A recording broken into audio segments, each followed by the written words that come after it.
আসসালামু আলাইকুম। ওয়ালাইকুম আসসালাম। ভালো আছেন? জি, আলহামদুলিল্লাহ। আচ্ছা, আপনি তো বর্তমানে প্রেগনেন্ট অবস্থায় আছেন না? কত দিনের আপনি প্রেগনেন্ট? 3 মাস ধরে। 3 মাস। কতদিন কিভাবে বুঝলেন? আমার 3 মাস ধরে মাসিক হচ্ছে না। হুম, তখন আমি বুঝতে পারি যে আমার pregnant। আচ্ছা, তা আপনি কি স্বাস্থ্যকর্মী বা কোনো হাসপাতালের সাথে যোগাযোগ করছেন? জি, আলহামদুলিল্লাহ করছি। আচ্ছা, কি বলছে ওরা? ওরা বলছে যে নিয়মিত চেকআপে আসতে। আর আয়রন ট্যাবলেটের জন্য বলল। আচ্ছা, ওটা আমরা রেগুলার খাচ্ছি। আর ব্লাডের চেকআপ করলো, প্রেশার মাপলো। হুম, তা আপনি আহ, তো সব পরামর্শ ভালোভাবেই পালন করতেছেন না? জি, আলহামদুলিল্লাহ ভালোভাবে পালন করতেছে। শাকসবজি খাওয়ার জন্য বললো। আচ্ছা, যাতে আমার ভিটামিন জাতীয় খাবার খেতে পারি। Thank you. আচ্ছা, তাহলে তো খুবই ভালো, ইনশাল্লাহ। তাহলে ওরা ভালোই দেখাশোনা করে, ওরা আসে? জি, আসে না? আচ্ছা, তাহলে তো আপনার এইটা ট্রিটমেন্টটা ভালোই হইতেছে। তা আপনি এটা যখন কি করবেন, মানে কোথায় করবেন এটা ঠিক করছেন? জি, আমি হাসপাতালে। হাসপাতালে। তো কিভাবে যাবেন হাসপাতালে? সময়কালীন সময় কিভাবে যাবেন, কিভাবে কোন পরিস্থিতি, সেটা কিন্তু আগে রেডি করে রাখতে হবে। সেটা কি জি, আপনার তখন প্ল্যান আছে? প্ল্যানিং আছে আর প্রস্তুতি নিচ্ছি।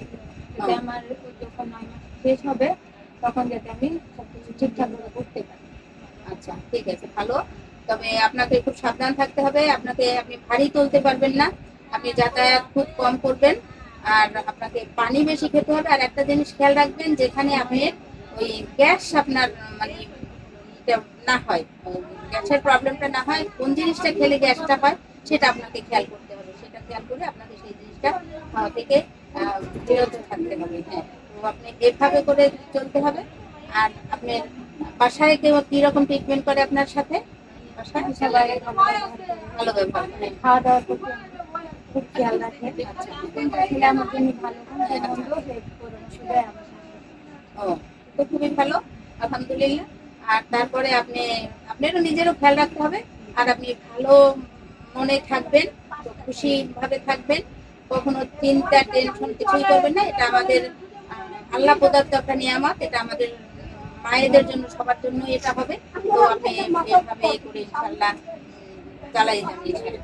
যাই হোক, ভালো লাগলো আপনার সাথে কথা বলে। তা আপনার এবং আপনার অনাগত ভবিষ্যৎ সন্তানের জন্য একটা গিফট, এটা পুষ্টি পুষ্টি গিফট আমি আপনাকে এটা দিব।